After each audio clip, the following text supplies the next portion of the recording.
পাকিস্তানের রাষ্ট্র ব্যবস্থার সংস্কারের ইঙ্গিত ছিল, তার মধ্যে 6 দফার ইঙ্গিত ছিল। ছাত্ররা যখন 60-62-তে আন্দোলন করেছে, তাদের দাবির মধ্যে শিক্ষা ব্যবস্থার পরিবর্তনের বিষয় যেমন ছিল, রাষ্ট্র ব্যবস্থার কথা ছিল। 6 দফা সম্পর্কে সবাই তো জানে। এইখানে যারা আমিন খসরু মোহাম্মদ চৌধুরী বসে আছেন, আমরা এই সরকারের বিরুদ্ধে এই আন্দোলন করতে গিয়ে যে যুক্ত ফান্ড করেছিলাম, সেই যুক্ত ফান্ডেও 2টো কর্মসূচি ছিল। একটা বলা হয়েছিল আশু কর্মসূচি, আর একটা হচ্ছে আমাদের পরবর্তী লক্ষ্যসূচি। এই লক্ষ্যের মধ্যে আমরা রাষ্ট্র ব্যবস্থার কিরকম সংস্কার চাই সেটাও ছিল। মানুষ তখনই লড়াই করতে আসে যখন সে মনে করে যে এই লড়াই আমাকে কিছু দেবে। এই যে ছাত্ররা হুলস্থুল করে দিয়েছে, কেউ যদি কিছু মনে না করেন, আমি বলবো এইরকম হুলস্থুল আমরাও তো করতে পারি। কালকে যখন পুলিশ এরকম করে ব্যারিকেড তৈরি করেছে, এই ব্যারিকেড যে ভাঙা যাবে সেই কথাও অনেকে ভাবতে পারে। আমাকে অন্তত 3 জন ফোন করে বলল, দেখেন কিভাবে ছাত্ররা ব্যারিকেড তুলছে। পুলিশ প্রচন্ড নির্যাতন করেছে, কুমিল্লাতে হামলা করেছে, চট্টগ্রামে বিভিন্ন জায়গায় ব্যারিকেড দিয়েছে, ছাত্রলীগ পাল্টা মিছিল করেছে, কিন্তু তারপরেও ছাত্ররা প্রায় জানবাজি লড়াই করেছে, পুলিশ পরাজিত হয়েছে। ওই ছাত্রদের মুখে আমরা যে সংস্কারের কথা বলছি, সেই সংস্কারের দাবি নাই।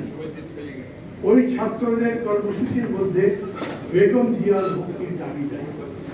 কেন বলেন তো? ওরা ছাত্র রাজনীতিকে জাতীয় রাজনীতি থেকে আলাদা দেখতে চায়। এখানে তো রাশেদ বসে আছে, ওরা যখন আন্দোলন করেছিল তারা কি চেয়েছিল কোন রাজনীতি ঢুকবে না, আমরা শুধু আমাদেরটাই করি? অথচ দেখেন, তারা কোটার আন্দোলন করে জেতার পরে নিজেরা রাজনীতি গ্রহণ করেছে। তার মানে চিত্তের মধ্যে, নিজের বিবেকের মধ্যে, চিন্তার মধ্যে রাজনীতিটাই ছিল, কিন্তু মনে করেছে হয়তো কৌশলগত কারণে রাজনীতিকে ওরকম সামনে না আনতে। ভারতের নির্বাচন দেখেন কিরকম করে মমতা ব্যানার্জি একটা ইতিহাস তৈরি করেছে। এমনকি আমি তো মনে করি যে কংগ্রেসও সমস্ত রকম চিন্তা আর যা ছিল তা ভেঙে দিয়েছে।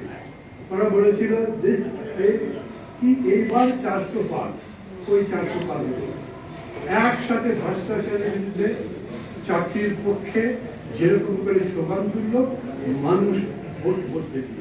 এমনকি বাবরি মসজিদ যেখানে ভাঙল সেইখানেও জিততে পারল। আমরা অযোধ্যায় জি, আমরা যে কর্মসূচি দিয়েছি 31 দফার, আজকের এই দিনে আমি বলি 31 দফা একটা চমৎকার কর্মসূচি। কিন্তু কি কি কনস্টিটিউশনাল চেঞ্জ করলে মানুষ গণতান্ত্রিক অধিকার পাবে, সেই কথা কি মানুষ খুব ভালো করে বোঝে?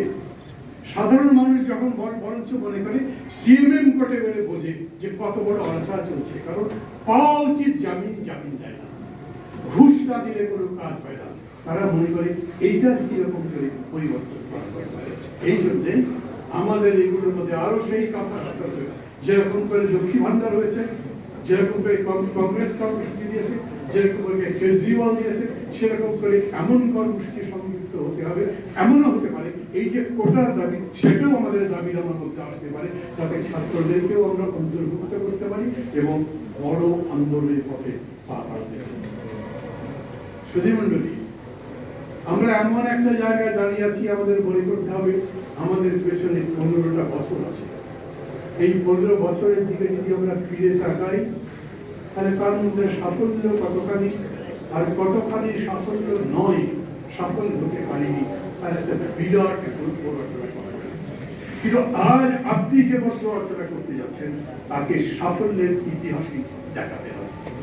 আর সেটা যদি দেখাতে হয়, তাহলে আমি বলবো আমরা আবারও আবেগ শূন্য ভাবে, যেরকম করে ফুয়াদ বলল না, আমরা সবাই মিলে এই লড়াইটা করতে হবে। কারো কোন রকম ভ্যানিটি নিয়ে, কাউকে কোন রকম বড় বড় চিন্তা ভাবনা নিয়ে করলে চলবে না। আমি বলি এটা হতেই পারে, আমার সাকিকে দেখতে ইচ্ছে করে না। তো সাকি তার জায়গায় কাজ করবে, আমার সঙ্গে রাশেদের একেবারে বলে না, রাশেদ তার জায়গায় কাজ করবে, কিন্তু আমরা সবাই মিলে কাজ একটাই করব, এবং সেই কাজটা হচ্ছে এই সরকারের পথে। আজকে এটা এবং সেই ভাবনায় আমি মনে করি আমরা বিশেষ করে, যদি আমি আমার কথা বলি, মাহমুদুর রহমান মান্না আমার দল নাগরিক ঐক্য বললেই যে কাজ হয়ে যাবে সেরকম না, কিন্তু এরকম তো হতেই পারে। যদি আমার বদলে যারা আমি খসরু মোহাম্মদ চৌধুরী বলেন, কিংবা যদি মির্জা ফখরুল ইসলাম আলমগীর বলেন, তাহলে সেটা কাজ হতে পারে। অতীত যদি দেখি তাহলে ঐক্য যা ছিল তারও সংকুচিত হয়েছে, আমরা কেউ কোথা থেকে আলাদা হয়ে গেছি। আমি বরঞ্চ বলি আরো যুক্ত হন, অথবা আরো অন্যভাবে যুক্ত করেন। এক মঞ্চে যদি নাও পারেন, আমি তার পক্ষে কোনো কথা বলবার জন্য দাঁড়িয়েছি, কিন্তু এরকম করে হতে হবে যাতে সবাই একদিন এক জায়গায় দাঁড়িয়ে বলতে পারে তুই নয় আমরা। আগামী দিন আমরা এই রাষ্ট্র করতে চাই, এইভাবে করতে চাই, তোকে দেখতে চাই, এবং এই কারণে আমরা সবাই একসাথে লড়েছি। এরপরে এই রাষ্ট্রের গণতন্ত্রের নির্মাণ আমরাই করবো সেই কর্মসূচি নিয়ে। কারণ যদি মত পার্থক্য থাকে তখন সে বলবে, কিন্তু বিশ্বাস করি যখন এই দুঃশাসন, এই দুরাচার চলে যাবে, তখন তারপরে আপনি যে সঠিক কর্মসূচি হাজির হবেন তার পক্ষে মানুষ থাকবে। আজকের এই দিনে আমরা এই বোধ নিয়ে আগামী দিনের লড়াইয়ের চিন্তা করে আরো ব্যাপকভাবে চিন্তা করি।